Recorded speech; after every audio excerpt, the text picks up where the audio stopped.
All right, everyone. Thanks again for stopping by the Face of the Business. Hey, I'm just dropping by real quick today because my guest, James Grandoff, had a little delay there. He had a board meeting that's running over, so he couldn't join us today. But I thought I'd jump on just for a minute and highlight a few things that I thought were pretty interesting this week. You know, if you missed it earlier this week, I got to talk to Andrew Deutsch. And man, if you have not talked to him about sales and AI and what he thinks is going on there, that was really an interesting discussion, and he just knows what the heck he's talking about. So that was really pretty cool. Enjoyed that a lot. Also had some conversations with people this week that were really interesting around some other sales things were happening in the world, and pretty excited about some things that are happening in the e-commerce world now. Had a conversation today with Kevin Williams. He was telling us about the impact of Apple and their privacy policy changes. It's going to be interesting times for people that are using a lot of targeted Facebook ads. I think it's going to be a challenge coming up in the next few months for people as we readjust to that. But I think there are some things that are going to be really interesting in that too, as we were talking this morning, that it's going to come back to people are going to have to old school connect with their customers. They're going to have to draw them in with actual content, not just stuff that's going to try to get them to convert. So I think it's going to be pretty fun and interesting as it is. If you didn't see it earlier this week too, or this week or last week or recently, Google announced they're going to phase out cookies. I mean, this is stuff that people are in the digital advertising, and if you're spending significant amounts of money on advertising, Google pay-per-click, this stuff, between that and the Apple's privacy changes, if your people aren't talking about this, aren't figuring out what you're going to do, and you're spending significant amounts of ad money, you may want to ask them what's going on, because your life could change significantly here in the coming months.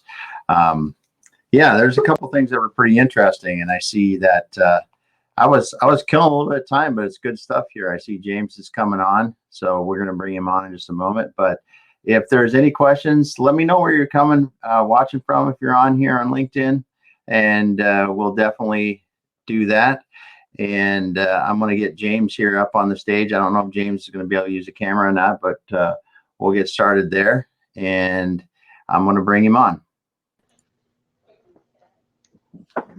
Are you there, James? Yeah, what's up, man? All right. Good. Well, we're on live now. I started it. I was going to start and talk to people. So how are you today? I'm tired. I've been up since 5 in the morning. Oh, yeah. There you go.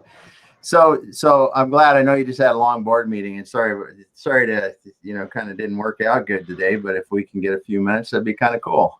Yeah, of course, man. All right. Good. Well, James, it's interesting. The last time we did this, we were going to have this a while back, and you got attacked by hackers. So that's interesting when you're in the cybersecurity business and you're getting attacked yourself. You must be doing something right. Yeah, exactly. As you start to make noise out there, you become a target of interest. Yeah.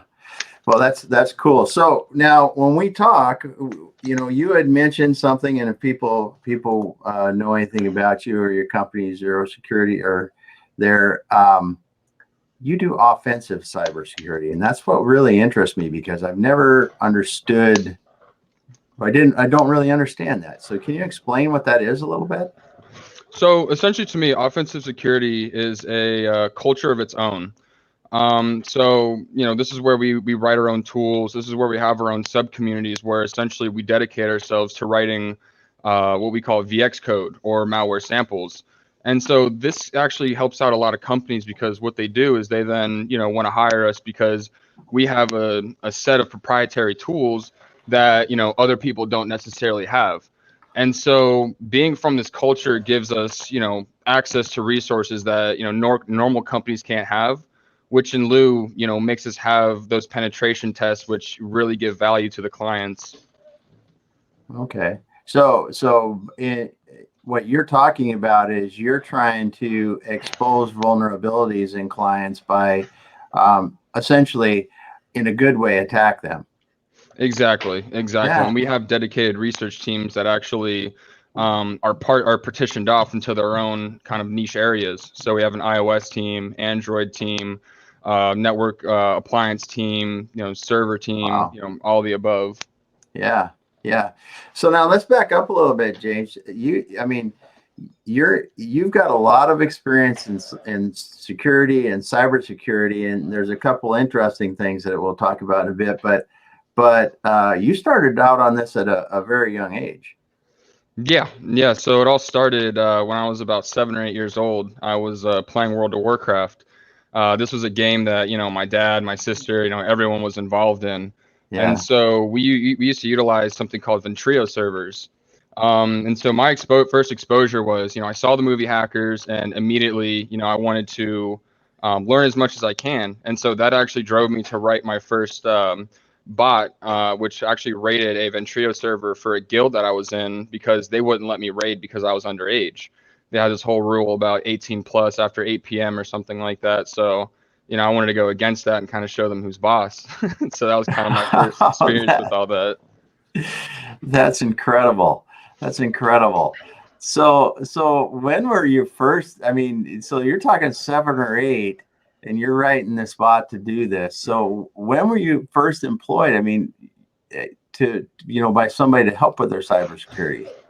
So I first got my learning hand from David Casa Blanca. Actually, so at the time I had a lot of problem finding work because I didn't have a lot of the certifications, a hands-on experience, Yeah. etc. So what I did was I contacted him, and he actually helped me out tremendously, and gave me little intern jobs, let me tag along, and so a lot of the a lot of my time when I was younger was spent literally doing intern stuff, essentially just being that side person to help out wherever I can. But at the same time, I would have multiple tabs open, learning everything Yeah. essentially that he's doing. So then I could then assume that same position. Yeah. Yeah. Very cool. Very cool. So now there's when we were on a panel a while ago on our Thursday roundtable where you and some other people were talking about things there, and one of the things that came up that was really interesting, and this is general question for the more for the personal people, not so much business, but you as a cybersecurity person, I mean, I've always wanted to know how much of our data is really even safe at all. None of it. that's Being what honest, none of it. that's what I thought, because you were explaining some situation where someone could overtake your SIM in your phone and stuff like this, and I just started thinking about that, and it was a question that has often crossed my mind. So what do you think in the last couple of years has really been able to help people with personal security? Is there anything that you see that's going to be able to change us, or are we pretty much screwed, for lack of a better term, with it? You can do certain things to help yourself. I mean, usually when people try to attack you, they have some form of database already. So I always try to tell people to use different aliases. So, don't always have stuff in your name if you don't have to. Okay. And another thing too is always have multi-factor authentication. I mean, that's Yep. probably the biggest thing, no matter what it is. I mean, the main goal is you're essentially giving yourself tiers of security. And, obviously if somebody wants to get you and they're skilled enough, they're going to get you. But if you at least, have that basic security hygiene, then you're going to be fairly well protected. Okay. So we're there. If they really want you, they're going to get you. But for the everyday hacker, if we're using good basic practices, we'll knock down a portion of those people anyway, at least. Exactly. Good. So what do you think is most exciting for you right now in cybersecurity? For me, obviously, it's zero-day hunting. Because in my opinion, that's kind of the forefront of offensive security. Is you're essentially out there debugging, reverse engineering. You're going over crash logs, and that's essentially the forefront where most of the attacks occurs through 0 days. And so that's honestly to me been the best part of cybersecurity or offensive security to me. Yeah. So now you're talking to somebody that doesn't know what 0 day hunting is. So what's that? Yeah, so zero-day hunting is essentially where you take a application or operating system, and what you'll do is you'll try to make it crash. You'll try to break it.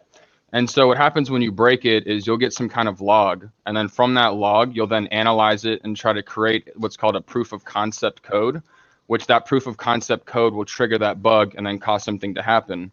So usually something that happens is a crash, which most people are used to. Mm-hmm. So, for instance, if you have, Internet Explorer up and you get that little bar where it says it stopped working, Yeah. that's what's called a userland crash. And whenever your system fully stops, you get that blue screen of death. That's called a Yep. kernel stop. Yep. So you're trying to see how you can make that happen in different applications. Exactly. And there's multiple ways of doing it. Yeah. So now is that a vulnerability that hackers exploit as they try to get into our stuff? Yeah, yeah. So they'll take that 0 day and they'll train it into an exploit. So that's where you have different stages of exploits. So usually it starts with some kind of remote code execution or some kind of 0 day that's remote code execution, and then they'll download what's called a stager onto the system and then further infect. Wow. Wow. Hmm. Yeah. So and I forget the name of it as soon as I was thinking about it. The big hack, the sun something hack here that happened in the government. Now, how ugly was that really? It was really ugly, but I think that they kind of over exaggerated on the amount of people that it took to conduct this attack. They're claiming 1,000 people, but honestly, a sophisticated team of 10 people could have done this super easily. Yeah. Can you explain? I mean, because this is something I had. Was it allowed to be in the systems for quite a while, or is that how it propagated as far as it did, or how Yeah. is that really able to do what it did? Yeah, so what they did is they found an initial vulnerability, and then from there they essentially did internal pivoting. So they went around different areas, different Active Directory structures, and then they found essentially their clients, and then from there all of it got exfiltrated. Huh. Huh. It's interesting how this happens. In today's world, one of the industries that I work a lot with is manufacturing, and it's interesting now. These ransomwares are really becoming quite widespread with some of these people where they're getting hit with ransomwares and they really have no choice to in some instances but to pay it. And it's that's just one form of how this stuff is happening and on a more common scale. But what do you see are some of the more um, expensive, for lack of a better term, kind of things that are happening to people beyond something like happened at the government level there? So in general, I think it's ransomware. The CIS community, or Commonwealth of Independent States, is so tightly bound that they essentially all work together. And we've seen this in the past where all the government can really do is throw indictments, but these people are making millions and millions and millions of dollars. And on second thought as well, the same thing with SIM swapping attacks. That's also something that's very, very expensive as well, because we've seen attacks where people steal 300 million, 500 million, and it's gone from thin air. They'll tumble the money, they'll clean it, and then that's it. It's gone. They're not able to trace it. So explain. I understand the ransomware, but explain the SIM swapping. Yeah, yeah. So essentially, what happens is a hacking group or hacking collective will get some kind of database. For instance, Binance, right? A very big exchange. And so what they'll get is username, phone number, account balance, and sometimes passwords or hashes. And so Hmm. what they'll do is, and they'll launch campaigns on, mobile stores, T-Mobile, AT&T, O2, if you're in the UK, wherever, and they'll try to infect the employee's system. And so by doing that, they're then able to access all the employee tools. So while they're able to access that, they can essentially port your phone number over to another phone and essentially assume your number, your text messages, and everything. Yeah. And now, typically, for a lot of exchanges, they do multi-factor authentication through SMS Hmm. or something like Authy. And so essentially these attackers are then able to take over your multi-factor, or they're able to use the SMS to then log into your account, and then they drain it. Yeah. Wow. Wow. And that's not just a straight step to do that. I mean, they really had to think to get around and figure out that if I can get a hold of the phones by going through the employees to change the phones for those people that they have the information on. I mean, that takes just getting from point A to point B there to get the money in your hands is a hell of a thought process. Exactly. And what's very interesting is if you look online as well, most of these attacks that are conducted are by 15, 16, 19-year-olds. And so, that's essentially what they do all day. They sit at home, the parents don't really know what's going on, or they don't care. And, they're just collecting and cashing out essentially. Yeah. Yeah. Interesting. So what do you think? So when we go back to business and ransomware, what you see anything interesting that people are doing that's starting to whack these people that are doing the ransomware? So there is one person that I know, Dennis Underwood, at Cyber Crucible. He has some really interesting software that does some form of key sniffing and process injection for ransomware, and so that's been the only prominent solution that I've seen. The rest of them, I mean, they're getting around them left and right. I've heard multiple stories where these hackers from the CIS will literally call the company, and they'll just make fun of their software. They'll tell them exactly how it works, how they bypass their protection, all the obfuscation, and have essentially what it is rewritten source code of their product. Yeah. Wow. That's scary. So in the business community, people really need to be careful about this. And I'm assuming, as the COVID hit last year and we had this mass exodus of people going out into their homes to work and things like that, I bet that even increased the vulnerability. Yeah. A lot of people lost their jobs, and so I think that enticed them to essentially go online, start joining these communities. Because being stuck at home, what else are you gonna do other than read a book and go on your computer? It's kind of the only place we have to go essentially. Yeah. Well, and I also think too of the people that went from working into office to remote working too. You don't know that their systems at home are set up for it or secure. So you take your laptop out of the office, who's connected to a secured connection. You go home and you're on your wireless and you don't know how secure that is. Yeah. Right, Exactly. People have become a very big target, especially at their homes, because now they can just simply take your VPN config and then log into your company network. Yeah. It's interesting. Yeah, my wife for years worked, has always worked remotely, and that was one of the things I always wondered about is how secure that really is as you move around, and even like so many people, even just if they connect their computers to the the Wi-Fi wherever the hell they're at without thinking about it, and they do that not only for personal, but they do it for business. I mean, personal, it may not hurt you too bad, but for business, that's always been a scary thought to me too, as well. But what else is happening in your life in cybersecurity that's been interesting for you? So as for right now, I've been mainly focusing on my company and growth. That's taken up pretty much the majority of my life. Every day has been, meetings and meetings. Yeah. Something interesting that we still do is also vulnerability acquisitions. So we buy 0 days from researchers. So that to me has been kind of the most interesting part of my life recently. I get to learn a lot from it because, we also get to see the proof of concept code and verify it. So inherently, we get to learn a lot from just seeing that code. So it's been really interesting to dive deep into different kind of vulnerabilities within, things like iOS, Android, network appliances, Windows Server, etc. Yeah, I bet because you're kind of on the forefront of keeping their stuff working right. Exactly. Yeah. That's really cool. So if there is one thing you could tell other than two-factor authentication, I got that down for the people that are listening today, that'd be one thing they could do. But if they're in their business, what is the one thing they could do that could help them, you think, more than anything? Use virtual machines and take snapshots. That's the most important thing. Even with my work system, everything I do is snapshotted just for security purposes. Because if something happens like a ransomware, then, you know, I can immediately just jump back and, you know, it's taken care of. Wow. I've never even heard of the snapshots before, but the virtual machines I have. So virtual machines and snapshots. That's awesome, man. Yeah. Well, good.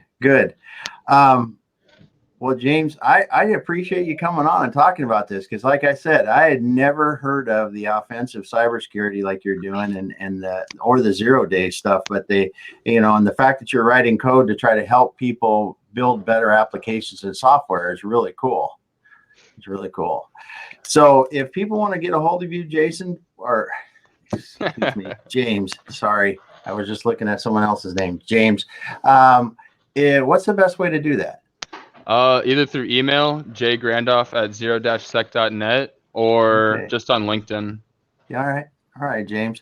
Well, we will get them there, and your stuff will be in the comments when this goes out. But I appreciate you being here today, man. And we're gonna sign out for now. So everyone, thanks for listening, and thanks for all the comments on LinkedIn. And if you want to talk to James, go ahead and reach out to him. And man, thank you so much. And it was a wealth of information in a very short time, and I appreciate it. Of course, brother. No worries. I hope you have a good one, man. We'll talk soon. You bet. Thank you.